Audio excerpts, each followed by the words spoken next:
And we are here today with Zoe Martin, one of the authors in the Leadership Unveiled book. Um, so why don't you, Zoe, just introduce yourself, tell everyone just a little bit about who you are and what you do. Yeah. Well, first of all, I want to acknowledge that you've allowed me to be a guest on your podcast. I appreciate that very much. And my name is Zoe Martin. My business is documenting legacy through film. I do that through several different arenas. Back in the day, film was definitely cameras, but it was also video. So I document legacy with your portraits that you've already taken, your old home movies, or I can record currently. So it's an opportunity for you to be able to share your legacy to future generations, whether you're the family historian or you're a business or an organization founder. Oh, that's so cool. So how did you get into that? That's a tough story. My baby sister got breast cancer. She was diagnosed with stage 4 at the age of 35. And it was a really tough time for my niece who was in high school. But we had 5 years with my sister, Christina. And the last 2 weeks before she took her last breath, I was by her side in hospice.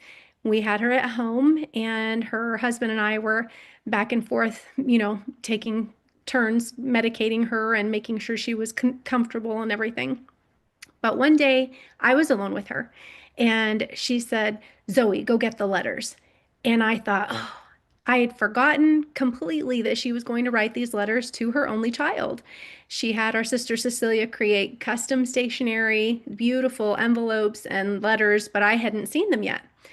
And my sister had recently downsized, moved into this house that she hadn't got to completely unpack yet.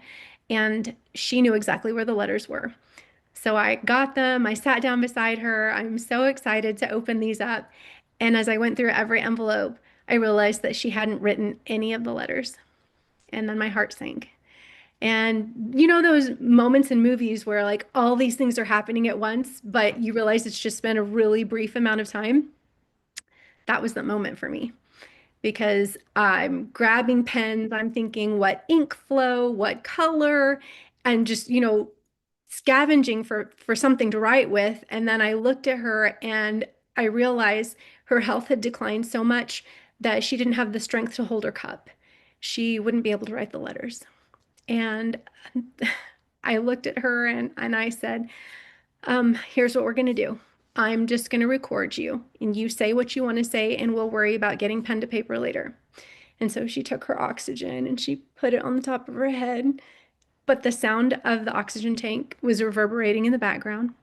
And, she's weak, she's frail, she has no hair. And the medications and everything were really, it made her thoughts incomplete. And what she said in those recordings definitely wouldn't have been what she would have said in a clear state of mind. Not only that, but the amount of time that we had to record before she actually fell asleep again was very brief. And so, um, after the celebration of life, I took the letters to my niece and I explained that it wasn't my place to write on them, but that she'd created this custom stationery. And then I played the videos, and their dog was at the foot of the bed. And as soon as she heard Christina's voice, she whipped her head around, and my niece and I just lost it. Hmm. It was really tough, to watch it, knowing all of us wanted to be able to have Christina with us still. So those are the videos that my niece has, the last, thoughts that my sister wanted to pass on to her. And a few days after that, I got a phone call from an organization called Now I Lay Me Down to Sleep that I volunteer with. And it may not have been the best timing, but I'm an empath. And my thought process was if I don't document this loss for this family, they're not going to have professional portraits. But when I got into the room, I found out that the baby was almost full term. It was an unexpected demise, and that there was an older sibling, and the older sibling was expecting a baby to come home. But the family had decided not to allow the older sibling to meet the baby. And that broke me. Like uncontrollably, tears started to stream down my face. And the nurse was standing between us, thankfully, so the family didn't know that I I really just wanted to walk away. I pulled myself together. I photographed the family, and then I contacted headquarters and said, I can't do this anymore. I had to find a way to honor Christina. Yeah. And that's what pivoted my business. That was when I decided that I needed to honor her legacy. Yeah, that's awesome. So it's awesome that you stepped up and you took your business in a whole new direction. So what has that done for you personally? The that transaction, that transformation actually. Yeah, so I was a headshot and personal brand photographer before, and I'm totally for, I mean, I have my own headshots and my own personal branding. You know, it's important and a necessary thing, especially if you're active on social media, you have a website. But looking at the things that we're documenting with our phones right now, you go through the pictures that you've taken, all these thumbnails of your food or the restaurant you're at or random things. And I thought, this is when we're gone and people are looking through our phones looking for, the pictures that we have with them and things, they're going to be seeing the pictures of our food and random, TikTok dances and things that's not how we want to be remembered, right? And Right. so my mindset shifted to understanding the importance of recording our stories so that we can pass them on and have a tangible legacy that other people will be able to remember us with. Yeah, so we're talking to Zoe Martin about the book Leadership.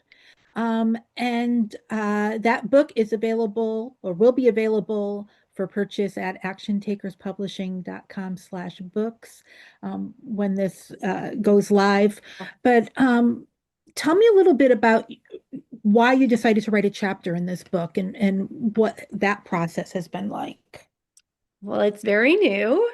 I had actually started writing my own book when I found out about this anthology that was being put together. And I'm a member of Leadership Global, which is an amazing networking opportunity. So it seemed fitting for me to go ahead and write a chapter, like a little prequel to what my entire book is going to be. So it's been the camaraderie, being in the group and having opportunities to be able to learn, how to write, how to work together. And there's a lot that goes into writing a book, even if it's only a chapter. So it's been an interesting journey, and it's going to help, with completing my own book that I hope to publish before the end of the year. Yeah, yeah. And that's what's nice about the collaboration books, right? Is you can take your one piece of your story and put it out there.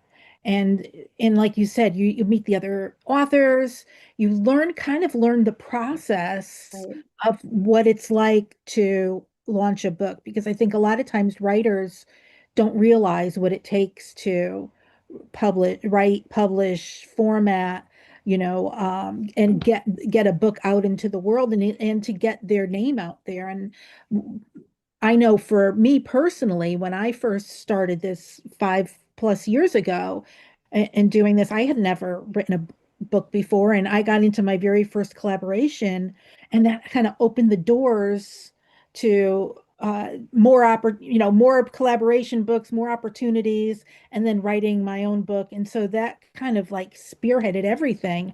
And I love that, you're using this as a prequel to your book. So you want to just is the story that you shared in the book the story about your sister and the business, or is it something else that you shared in the book that you wanted to tell us about?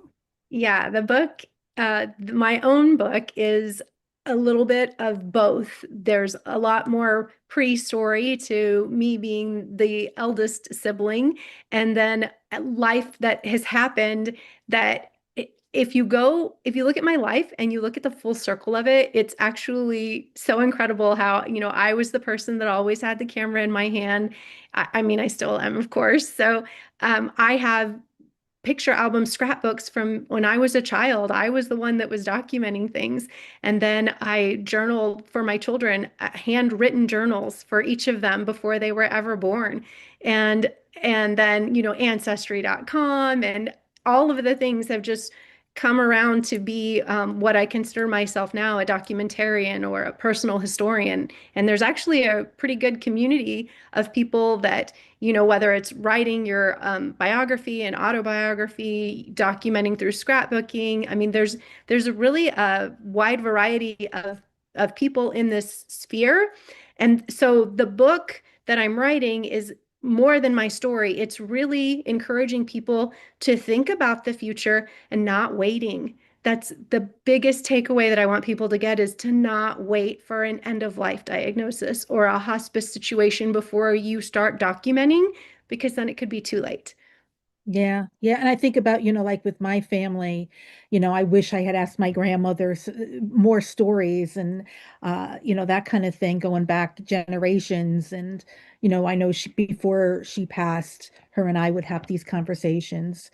And I think it's just so special to be able to write those down and have, because you think you're going to remember, but you don't always. So having that written log of somebody's life is just so precious.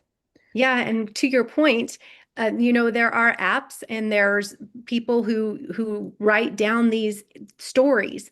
But for me, I think having it through film where you're actually seeing their expression, you hear their voice, you see their mannerisms, that's even more powerful than having the written word where you don't hear their tone and you don't hear their expression and you don't see that smile creep across their face or the giggle, you know? So that's why for me, documenting it through film is an even more powerful, more intimate, more tangible form of celebrating someone's life. And again, we're not waiting till the end. We're doing this now, and that's super. Children have an interesting mindset and thought process, right? They're innocent, and so documenting them now, and then maybe every year or every milestone so that you can see the transition of their thought process and how life, experiences have shaped them. I think that's a beautiful thing for someone to pass on. Yeah, yeah. And I think a lot of women I know, really don't like to take their picture. They don't like to be in front of the camera. They don't like the way they look on film. And so they shy away from doing that. But in the process, they're depriving their family of having these special moments, like you Exactly. said. Yep. And the truth of the matter is the way that we look right now is the way that everybody sees us. So whether we like it or not, this is who we are at this moment. And so exactly like you said, heaven forbid something that should happen tomorrow and then you've left nothing because you didn't want to get in front of the camera. Yeah. Well, Zoe is an author in the leadership book that's coming out soon. Zoe, what do you want the readers to take away from reading your chapter in the leadership book that you wrote?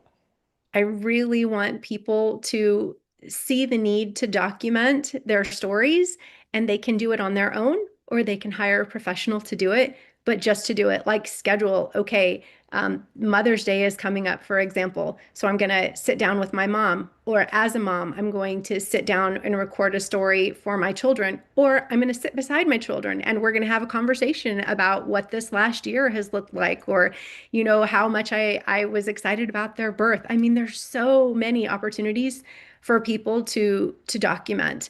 With Father's Day coming up, that's I mean, obvious one, but I have blogs and I have, the book is coming out, and that my main book is also going to stress different questions and things that you can do to start the conversation, family reunions, the birthdays, anniversaries, not just milestones, but those are always a good opportunity when families together to be able to document the stories. So do it. Absolutely. So if someone wants to get a hold of you or get in touch with you, what's the best way to do that? The Zoe Martin. You can find me at thezoemartin.com, and on social, that's where you'll find me. All right, so head on over, connect with Zoe, check out her, check out the book Leadership is coming out, and go head on over to actiontakerspublishing.com/books, and you'll be able to see all of the stuff that we have available over there. Zoe, thank you so much for being part of this and for sharing your story here.